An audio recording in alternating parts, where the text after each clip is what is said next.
경찰 업무가 이렇게 어떤 걸 사회를 바꾸려고 노력하는 부분도 있고 조직 내부를 바꾸려고 하는 게 있는데 질량이 안 맞는 걸 하다 보면 그게 잘못되는 거 아니겠습니까? 질량이 맞을 때 뭘 해야 되는 거 아니겠습니까? 그래서 내가 여러분들한테 마인드를 새롭게 하라고 그러잖아. 우리는 나 자신을 펼치는 사람들이 아니라니까. 펼치는 사람이 아니고 나는 공부하는 학생이 되니까. 그러니까 공부하는 학생으로 나를 이 포지셔닝 하는 거하고 내가 펼치는 사람은 달라. 펼치면 그 펼친 거에 대한 대가를 누군가가 주게 돼 있어. 뭘로든. 응? 내가 쌀이 없으면 누군가가 쌀을 가지고, 내가 돈이 없으면 돈을 가지고. 응? 근데 공부하는 학생한테는 교육할 용돈을 주는 거지. 근데 거기에는 뭐까지 들어있냐면 우리 가족들 학비까지도 다 포함돼서 나한테 주고 있는 거야. 그럼 맞벌이 하는 데는 어떻습니까? 나하고 너하고 각자 학비를 버는데, 학비가 오는데 공통으로 쓰는 사람들, 요 사람들 것까지 나누고 나머지 돈 가지고 너 성장하는 데 써야 돼. 그래서 70%는 자기 성장하는 데 쓰고 30%를 가지고 그거를 모아뒀다가 위급한 상황이라든지 이런 걸 쓰는 거야. 그러니까 그런 기본적인 경제 운영의 원리들을 이해를 하고 정확하게 내가 가보면 내가 오늘 몸을 춥게 함으로써 어떤 마인드로 몸을 춥게 가지고 있느냐라는 거지. 단순히 돈이 아까워서 몸이 춥게 하고 있음으로써 내가 얻는 것과 잃는 것에 그 잃는 것은 그 순간이 다시 오지 않는다는 거죠. 근데 돈은 네가 모을 수는 있어도 질량이 약하면 이 돈의 질량이라는 건 어마어마한 거예요. 백성들의 피와 땀이 서린 에너지가 돈이니까 이 돈을 내가 일정 이상 요만큼을 운용할 수 있는 갖춤의 질량이라면 요만큼밖에 안 되지. 네가 이만큼이 있다고 해본들 어느새 다 뺏기고 요만큼밖에 안 주는 거야. 정확하게 네 갖춤의 질량만큼밖에 돈은 가질 수 있는 게 아니다. 그러면 내 갖추는 데 써야 될 것 돈을 안 쓰고 모아버렸어요? 그럼 내 질량은 커졌겠어요? 그대로 있겠어요? 작아졌어요. 오히려 어느 때 되면 내가 그랬지? 성장하다가 멈추다가 수축한다 그랬지? 그러면 나는 질량이 자꾸 떨어지고 있는데 돈이 모여요? 요 돈을 바르게 가지고 있는 사람 한 사람만 데리고 와봐요. 마누라가 갑자기 쓰러져서 병원비로 빠지질 않나, 애새끼가 사고 나서 돈 물어주질 않나, 저 형제가 와서 돈 달라고 그래서 사기당하질 않나, 돈 그대로 가지고 있는 사람 있으면 한 사람만 데리고 와봐. 그런 거예요. 그러니까 그자가 나한테 와서 뭔가 어려움을 호소할 때 내가 그런 것들을 평상시에 잘 들어두고 봐뒀다가 그자가 이해되게끔 내가 풀어서 본인의 모순을 깨우쳐 알게끔 해줘야 되는 게 그거를 들은 사람들이 이제 해야 되는 역할인 거예요.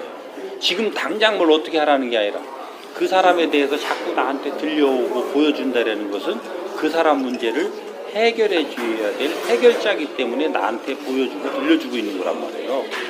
그렇지 않은 사람이면 나한테 그 얘기가 들리지도 않고 보이지도 않아요. 정확하게 내 눈에 보이고 내 귀에 들리는 것은 내가 해결해야 될 일이다. 그러니까 우선 당장 사회의 거는 보이고 들리더라도 내가 해결할 수 없으면 입 다물고 네 갖춘 공부하고 있어라. 왜?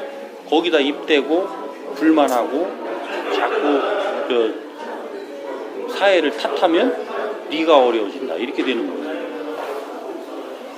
그래서 요즘 여러분들 뉴스는 가급적이면 안 보는 게 좋아. 왜? 뉴스를 보면 자꾸 내가 한 소리씩 해요, 안 해요? 해결하라고 그랬지 불만하라고 그랬어요?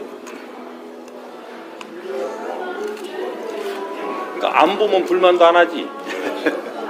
짜증도 안 나고. 그러니까 우리 전 경찰이 충남 경찰이 응? 뉴스 안 보기만 해도 사망 사고가 30%는 줄어. 그 다음에 뉴스 안 보고 서로 오늘 상대한테 상처 줄 말 안 하기. 요것만 해도 30% 준다니까. 우리는 사고를 저기 가서 예방해야 되는 줄 알죠?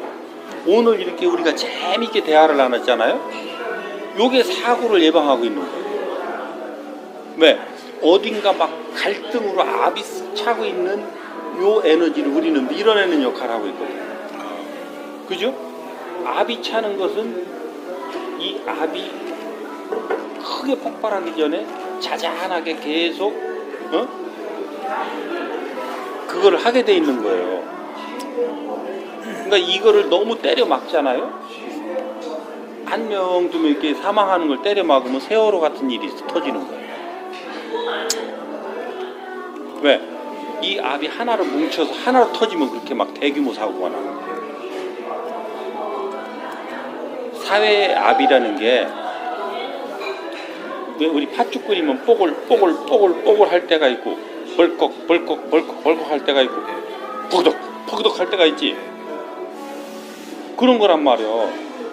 사회에서 요 뽀글뽀글한 요런 사고들이 나면 벌컥한 사고가 안 나요. 근데 요걸로 다 해결이 안 될 정도로 밑에서 가열이 되는 거예요. 압이 차고 있다는 거죠. 그럼 벌컥 이제 그게 다른 얘기라면 하이니 법칙이라고 하는 거예요. 요 300개 뽀글 하면 벌컥이 이게 29개가 생기는 거고 29개 벌컥 하는 게 벌컥 하는 게 한번 화산 폭발이 나는 거고. 이해돼? 이 원리들을 알아야 내가 왜 여러분들한테 재미있게 지내고 옆 사람하고 다투지 말라는지에 대한 게 이해가 돼. 그러면 사고조사를 할 때 뭐 어두운데 왜 걸어갔습니까? 이런 게가 아니라 평상시에 어르신은 어떻게 지내셨대요? 평상시에 그 주위 사람들하고 다투지는 않으셨나? 이런 거. 그 다음에 그 사고를 낸 기사도 똑같은 놈이거든. 왜? 여기서 사고를 당할 사람이 성장하고 있으면 사고를 낼 자도 성장하고 있거든. 그래서 이게 같이 만나서 서로 인연되는 거예요. 그건 악연이지만 그것도 역시 인연이란 말이야. 그리고 내가 지금 우리가 이런 노력을 여기서 해서 이걸 밀어내고 있다 그런다면 응? 내가 여기서 좋은 역할을 하면 내가 성장하고 있잖아요. 그러면 이쪽에서 이것을 보상해줄 좋은 에너지들도 이쪽에 성장하고 있다니까. 그게 어떤 때는 승진일 수도 있고 어떤 때는 경제적으로 뭐를 푹 갖다 줄 수도 있고 이렇다니까. 같이 자란단 말이에요. 같이. 그래서 어떤 일이든 계속 진행형이지 그 순간에 그 일로 일어나는 일은 없다. 얼만큼한 질량이냐에 따라서 사람이 죽음으로써 이것을 갚아야 될 일이면 얼만큼의 질량이 채해야 죽음으로써 갚냐라는 거예요. 근데 죽은 사람은 희생자예요. 그죠? 그러면 이 희생자를 통해서 누구를 교육시키려고 하느냐라는 거예요. 그걸로 인해서 가장 가슴이 아픈 사람. 가족 중에 가장 가슴이 아픈 사람. 그 사람 공부가 거기에 있다니까. 그래서 이런 원리를 안다면 상가집에 가서도 가장 슬퍼하고 가장 막 억울해하는 요 사람을 잘 살피고 잘 들어보고 뭔 소리를 하냐. 그리고 그 사람을 참고인 조사할 일이 있으면 또 그런 부분들에 대해서 그 사람이 오해 가지 않도록 막 나를 또 가해자 조사하듯 한다고 하면 안 되니까 지혜롭게 그거를 잘해서 저 사람이 어떤 점이 있어서 저 사람을 희생시키고 이 사람을 공부를 시키려 했을까. 마인드가 이런 거잖아. 궁금한 게 그거잖아. 그러니까 그것을 찾아내기 위해서 내가 조사도 이렇게 해보는 거지. 그러면서 외형적으로는 우리 교통사고 조사를 하는 거지. 근데 요 콘텐츠는 내 거라는 거야. 우리는 요 콘텐츠를 생산 안 하기 때문에 사회에 쓸모없는 사람이야. 왜? 사건 처리는 네가 당연히 해야 되는 거니까 사건 처리만 하고 말았지 요 콘텐츠를 우리는 만들지 않은 거야. 요게 내가 만드는 내 인생의 콘텐츠인데 이해되지?